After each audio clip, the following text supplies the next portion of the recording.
Hey, good morning, everybody. It's good to see you. If I haven't had a chance to meet you yet, my name is Jake, and I'm so glad that you're here. If you're visiting, we want you to know, this is a safe place to explore faith in Christ. Wherever you're coming from spiritually, we're really happy you're here. You can ask questions, you can doubt, you can be curious, and we'll be glad to be able to interact with you and to get to know you and all of that. And so, please, I just hope you know that about us. We're far from perfect, but we really are committed to practicing the way of Jesus together in Austin, and that includes loving people well. And so that's our aim, and we hope that you would experience that with us here, and that we could become your spiritual family, your church home. So glad that you're here with us. Picked a great Sunday to be here, everybody, because we're beginning a brand new teaching series today that we're calling Life Together. And in this series, we're going to be diving deep into the topic of community. And we're going to talk about community because, as I said last week, community is one of the key things that God uses in our life to make us more and more like Jesus. If you remember last week, I talked about community actually being Jesus' school of love, right? The school of love. And that's where he trains us and helps us become people that are pervaded by love just like Jesus is. And so, community is incredibly important for that reason. That's one of the reasons we're going to spend 4 weeks on this topic, but it's not the only reason. The other reason we're going to spend some time on this is because community is really good for us. It's really good for you. And to a surprising extent. As I was preparing for this message, I was shocked by a study that was done by a Canadian psychologist that looked at the Blitz that happened in 1940, 41 in London when the Nazis were bombing London. And in this study, what they found, and this is bizarre, okay? But what they found was that during the Blitz, the depression rates in London actually decreased. How wild is that? And so that many researchers have taken this study and they've spent some time on it and they tried to figure out, okay, why did that happen? And you know what they concluded? Or let me put it this way. You know what they didn't conclude? They didn't conclude that depression rates decreased during the Blitz because people just turns out to really like being bombed by Nazis. That's actually what they didn't. They ruled that one out. So what they actually found was that people's depression rates decreased during that time because being bombed created a sense of community in London where people really pulled together.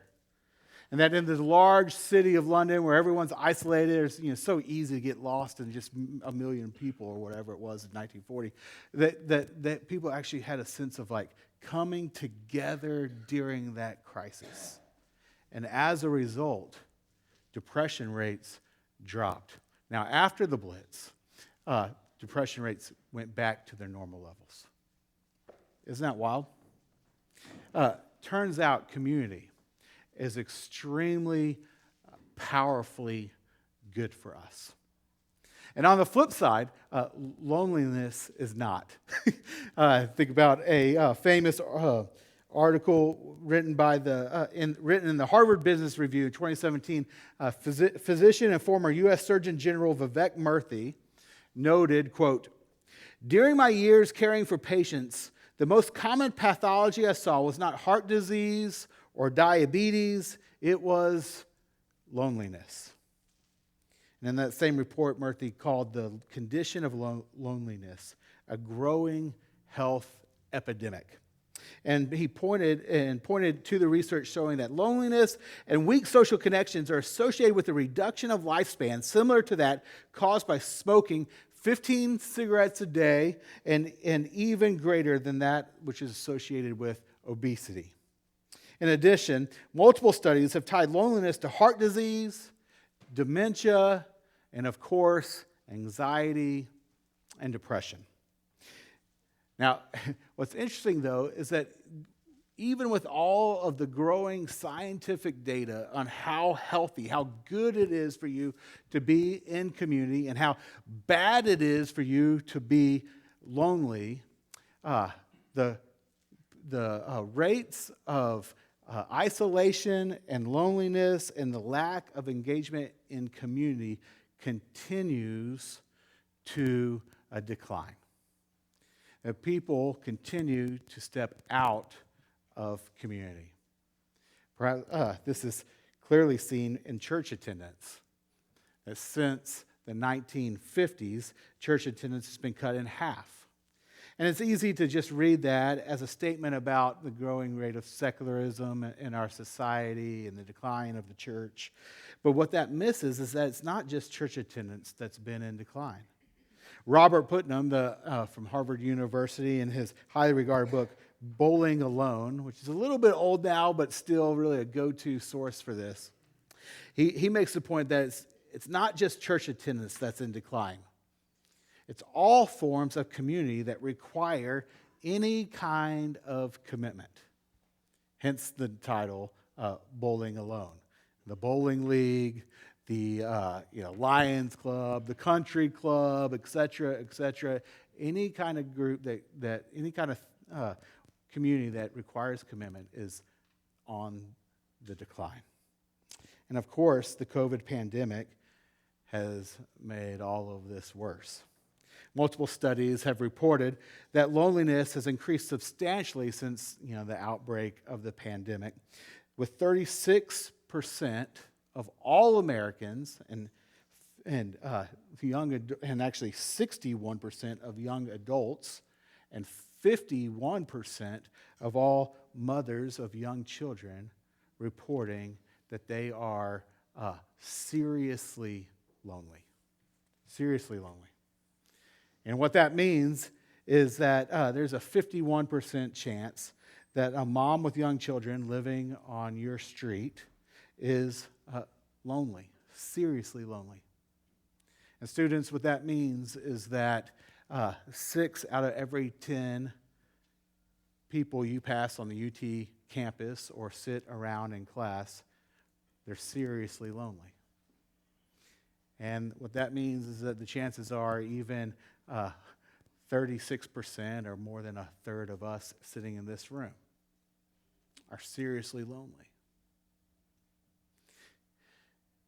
And so, friends, as followers of Christ who are committed to seeing the day when God's kingdom comes and his will is done in Austin as it is in heaven, we want to help change that. We want to help change that for you and for the people around you. And so we're spending some time talking about community, because community, as it turns out, is really, really good for you. We don't do well without it. I like this quote from the book Relational Soul. The authors are two psychologists, and they write about community and discipleship. And here's what they say. It says that at the core of our being is this truth. We are designed for and defined by our relationships. We were born with a relentless longing to participate in the lives of others. Fundamentally, we are relational souls. We cannot not be relational. We cannot exist well without connection and communion. And that observation is absolutely true. But it is not new. Because back in Genesis chapter 2, well, that wasn't supposed to all rhyme. I'm getting a little Dr. Seussy here. But in Genesis chapter 2, right from the very beginning, God said this, verse 18. The Lord God said, "It is not good for the man to be alone." It is not good for the man to be alone. Now, that statement, I just want to spend a couple minutes on that, because given the context of that statement, this is a pretty weighty statement. Like, think about the context, even just the literary context. Like, if you're familiar with the creation account, Genesis 1 and 2, then you know that it was God's pattern to create and then to examine his work, and then he would say, it is good. Right? And so, like, God creates light, and then he says, it is good. And God creates the sky, and the sea separates them, and he says, it is good. And that pattern continues on and on and on until God creates the man. And then he looks at his work, and he says, it is not good. Right? No amens, ladies? So I thought I might hear something on that, but he says it's not good. He says it's not good for the man to be alone. It's the first time he makes a statement that it's not good. That something he created was not good. That's significant, right? And then even think about this in the context of where Adam was when God says it's not good. Like, he's literally living in paradise. Like, Adam is in the Garden of Eden. When you think about this, like, he had the best food, right? Like, the best food. Better than Uchiko, better than, just think about places around Austin. It's like better than that. He had all the beauty. I mean, it was just the most beautiful thing in the world. He had all the comfort. He had all the power, like he had dominion over creation. He had all the wealth, like literally everything. He owned everything. Like, he owned the world, right? And so, like, he owned all, like, and on top of all of that, he had this incredible relationship with God. Like, we're given a hint in Genesis 3, like that God would come in the cool of the day and walk with Adam. Like, they would walk together, talk together, like this perfect, beautiful relationship with God himself. And yet, even then, God looks at Adam's state and says, hey, something's missing. Something is off. Something is not good. It's not good for the man to be alone. Now, before I go on, let me just make a real quick observation on this. Caleb, just what an awesome testimony, Caleb. That was so great. And he was highlighting how there's just these lies, right, that we can believe. Well, I want to highlight another lie, a lie of the world that this really confronts. Because there's a common lie that the world tries to sell us, and it's this. It's if you want the ideal life, if you want the good life, the Garden of Eden kind of life, right? The world will say, here's what you need to do. You need to put relationships on the back burner. You need to, don't build your family. Don't dive into deep community and build strong friendships. Instead, like, if you really want the good life, then what you need to do is you need to prioritize your career and making money and moving up the ladder, right? Like, and so, whatever you need to do, how many hours you need to work in order to make some money, work those hours, because that's how you're going to get the good life.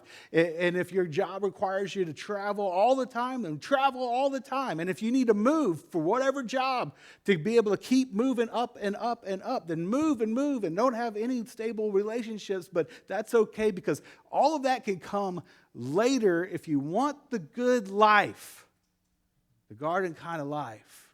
Then you need to prioritize making the money and building your career. And friends, I just don't know how more vividly God's word can tell us that that is not true. Here's Adam literally living in paradise, and yet it's not paradise because he's all alone.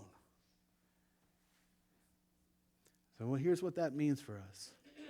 It means, hey, prioritize developing strong friendships, strong relationships. Prioritize community. For those that are married, prioritize your family. Because, as God would say, it's not good for man to be alone. All right, so, just want to point that out. Now I just want to ask, why is that the case? Right? Why is it the case that it's not good for man to be alone? Why are relationships really so important? Well, here's why, friends. It's because we were made in the image of our triune God. See, if you go back to Genesis chapter 1, 26, 27, Jennifer read for us earlier, it says, "Then God said, let us make mankind in our image, in our likeness, so that they may rule over the fish in the sea and the birds in the sky and over the livestock and all the wild animals and over all the creatures that move along the ground." And so God created mankind in his own image. In the image of God, he created them, male and female, he created them. Okay, now here's a question I want you to think about here. Why do you think God refers to himself in the plural here at this moment? Now, of course, God reveals in the Bible that he is a Trinity, right? One God, three persons. Think about it a lot. It makes your head hurt, right? But that's revealed. So he's like, well, that's why he refers to himself in the plural here. He's a Trinity, and yes. But why here? That's my question. Why at this moment? Because if you read through Genesis 1, what you see is that at no other time does God refer to himself in the plural. It's very straightforward every time. And God said, "Let there be light," and there was light. And God said, and let there be, let the land produce living creatures, and that's what happened. It's always, and God said. But here, it's, let us create mankind in our image. Why draw out the plurality of God, the usness, if you will, of God at this point in time? See, I think that it's because he wanted to make sure that it was clear that when he created us, that he was creating us in the image of our triune God. And therefore, we were made to be relational beings. We're made in the image of our relational God. Again, to quote the authors of the Relational Soul, they write this: "We are relational beings because we were created in the image of a relational God. By definition, the Christian God exists in relationship as Father, Son, and Spirit. While existing as three distinct persons, they share one divine essence that's described as love. For God is love. And God can only be love if he exists as community." In other words, friends, if you're all alone, you can't be loving because there's no one to love. But if you are a community, you have others to love.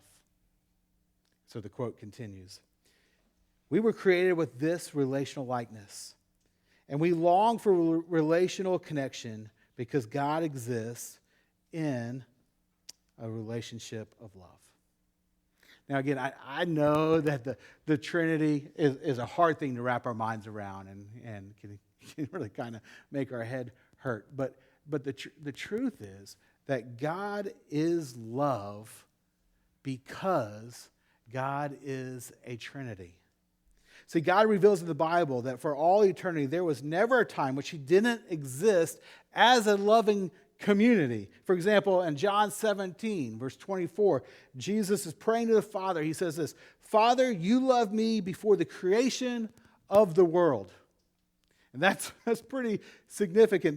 That's Jesus, who, according to Colossians 1, 16 and 17, is before all things and through whom all things were created. That is Jesus, the eternal Son, saying, hey, before the creation of the world, my Father has loved me. The Father loved the Son. Michael Reeves, in his incredible book, Delighting in the Trinity, which we have out on the table out here and would highly recommend you picking up. It's so good. But in that book, he writes, "Here is a God who is not essentially lonely, but who has been loving for all eternity, as the Father has loved the Son in the Spirit. Loving others is not a strange or novel thing for this God at all. It is at the root of who he is." And you think, what in the world does that look like? Well, we're given a snapshot of it in Matthew chapter 3, verse 16 and 17, at Jesus' baptism. So that passage captures it in this way. It says, as soon as Jesus was baptized, he went up out of the water. And at that moment, heaven was opened, and he saw the Spirit of God descending like a dove and alighting on him. And a voice from heaven said, this is my Son, whom I love. With him I am well pleased. See, I love this. This is just this incredible scene where God pulls back the curtains of how he relates within himself, within the community of the Trinity. Where you have Jesus honoring the Father as he begins his public ministry with baptism. And at the same time, you have the Spirit of God coming to empower Jesus to do his work. And you have the Father just bursting out like a proud dad, not being able to hold himself in and say, man, this is my Son whom I love. I'm so pleased in him. This is just the snapshot of how the Trinity relates with one another, the love that exists within the community of God. See, God is a community of persons who delights in each other, loves each other, honors and loves one another, and glorifies one another.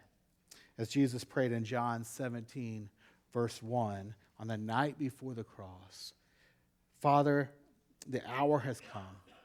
Glorify your Son, that your Son may glorify you.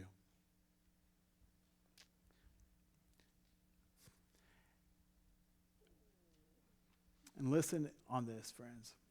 It's because this is true. It's because this is how God relates within himself, that God is infinitely happy. He's infinitely happy. I love this quote from Tim Keller in the book, Jesus the King. He says this. It's a little long, but stay with me. It's so good. He says, because the Father, Son, and Spirit are eternally and continuously giving love to one another, God is infinitely, profoundly happy. Now think about this. If you find somebody you adore, someone from whom you would do anything, and you discover that this person feels the same way about you, does that feel good? He says, it's sublime. Well, that's what God has been enjoying for all eternity. The Father, the Son, and the Spirit are pouring love and joy and adoration into the other, each one serving the other. They are infinitely seeking one another's glory, and so God is infinitely happy. And then Keller goes on to say, if this is ultimate reality, if this is what the God who made the universe is like, then this truth bristles and explodes with life-shaping, glorious implications for us. If this world was made by a triune God, relationships of love are what life is really about. Which, to bring all of this full circle, is why the Lord God said, it is not good for the man to be alone. So if you're familiar with Genesis 2, you know what God does next. He actually creates Eve, right? And he brings her and he brings Adam together in the relationship of marriage. Now, real quick, let me just ask the question that we might all be thinking, which is, does that mean that we have to be married, right, in order to reflect our triune God and experience relationships of love? No. And I could say no strongly because if you just go to the New Testament, you see that is actually not what it's taught. I mean, you get 1 Corinthians chapter 7, verse 8, what you'll see is the Apostle Paul literally saying this, now to the unmarried and the widows, I say, it is good for them to stay unmarried, as I do. Now notice those words, it is good. So God says it's not good for man to be alone, but then New Testament, you see, it is good for people to remain unmarried. Like, this is an okay thing. It's a viable way to live. It's actually called a good way to live, to be single. See, and why? And we can absolutely know that's true because here's Paul, author of a lot of the New Testament, says, like, that's what I'm like. I'm single.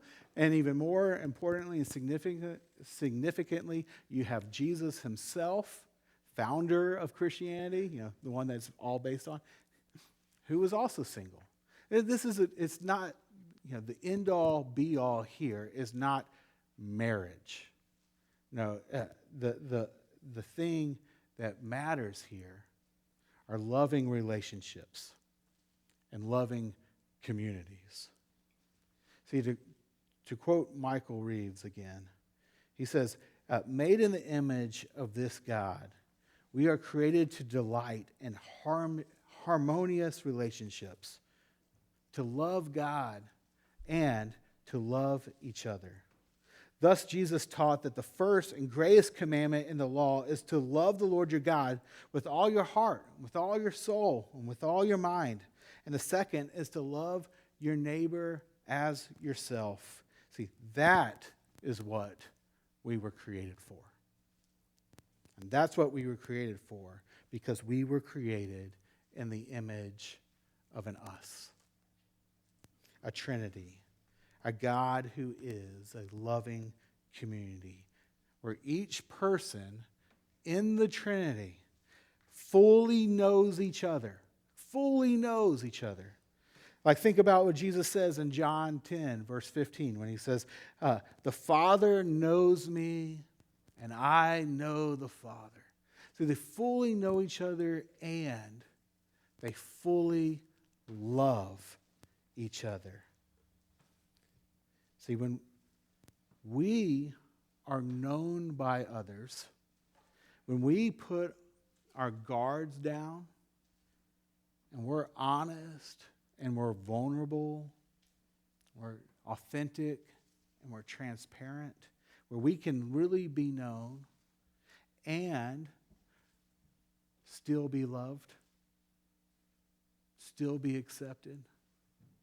See, that's when we experience the type of relationships that we were created for. Relationships that mirror the Trinity. But, unfortunately, those relationships are really hard, aren't they? Those are hard to find. In fact, for many of us, the idea of like being fully known by others and still knowing that they're going to love us, they're not going to reject us, like that almost feels far-fetched, perhaps like unattainable or too idealistic, right? And the reason why it feels that way to us is because there's a key to having those kind of relationships that we lack. And because we lack it, we often find that our relationships and our communities feel unsatisfactory. And they feel shallow. And you can even be in community and still feel lonely.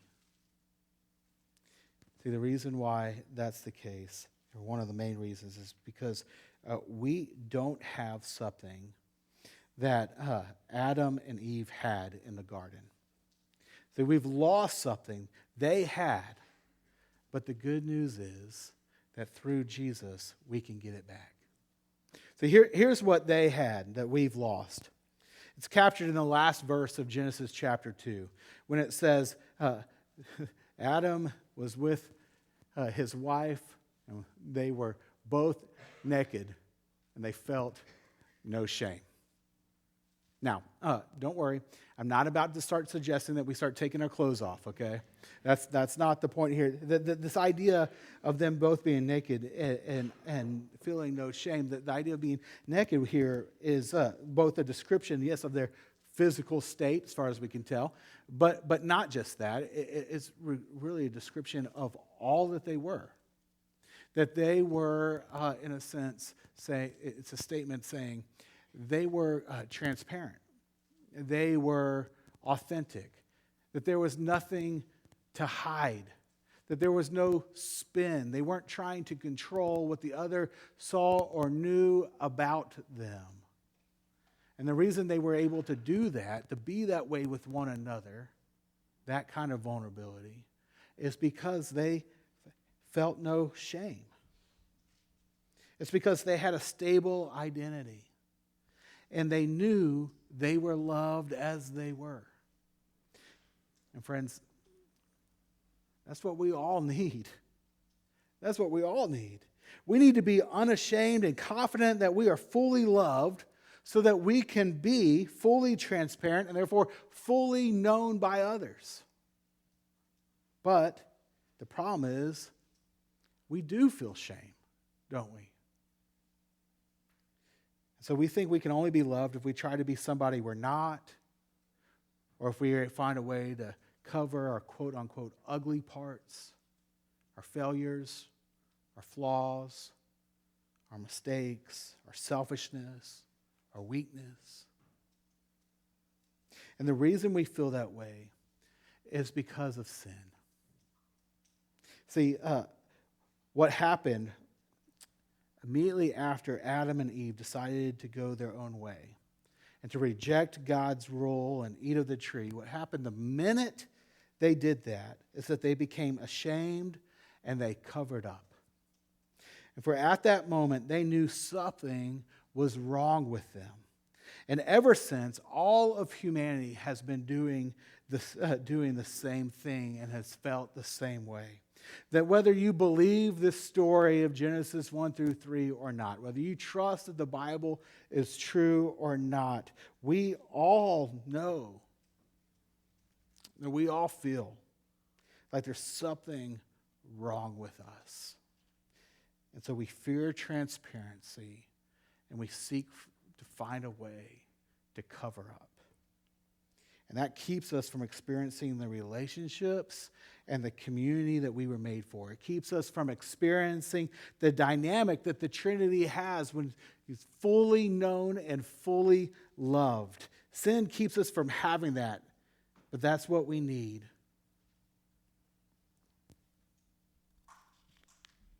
That's what we were made to experience. But we can't get that because we fear that if we really open up, people will see who we really are, and they're going to hear about our flaws and our sin, or perhaps even experience our flaws, and they will reject us. And so we distance ourselves from others, refusing to be in deep community, or we enter community, but only to a degree, only letting us be known to a small extent. We hide who we really are. See, we do that because we know we need a cover. But friends, listen, that's why Jesus came. That's why Jesus came. That He came out of His great love for us. He came to be our cover, to cover our sin, and to clothe us with His love and His acceptance. See, Psalm 32 says, and Romans 4 reiterates this truth. Blessed are those whose transgressions are forgiven and whose sins are covered.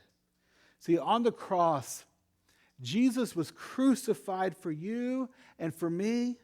And during His crucifixion, He was stripped naked. Remember, they cast lots for His clothes. And on the cross, He was ultimately humiliated. Now, why was He willing to go through that?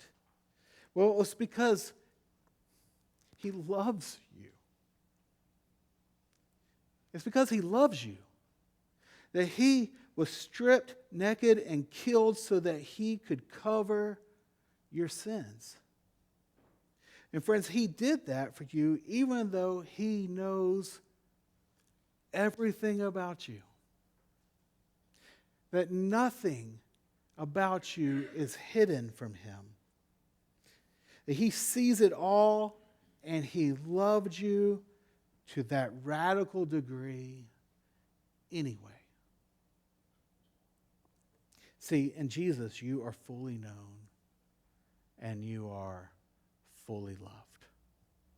And friends, when that comes home to you, that when you believe that, like when you know that you know that you know that you are fully seen by God and yet he loves you anyway, then you can have the confidence that you need to actually be transparent and authentic and unashamed before others.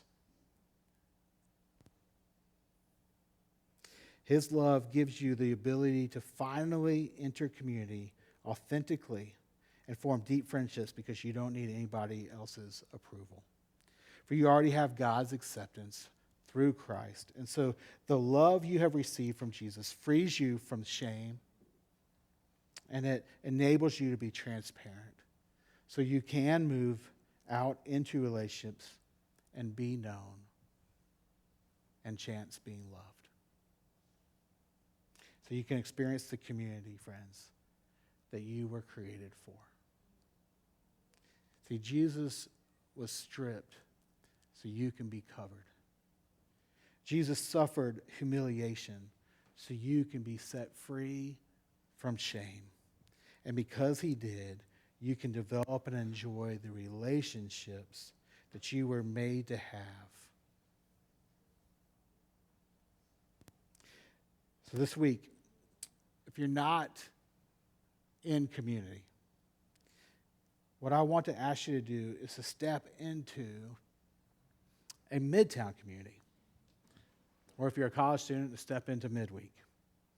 For you and I were made in the image of a triune God, that we were made for communities of love. And for those of you who are already a part of an MC or part of midweek, what I want to encourage you to do is to lean into our practice this week that we're going to be doing in our MCs. And that is to take a step in being known. That believing you are fully known by Jesus and fully loved, and so covered by him, I want to encourage you to let people in. In fact, the practice this week is to get with at least one person in your community and just share more about your story. And even share something that perhaps in the past you've been hesitant to share. To take that step into being known because you're covered by Jesus and you're freed by him to be able to begin to experience the type of relationships you were created to have, you were created for.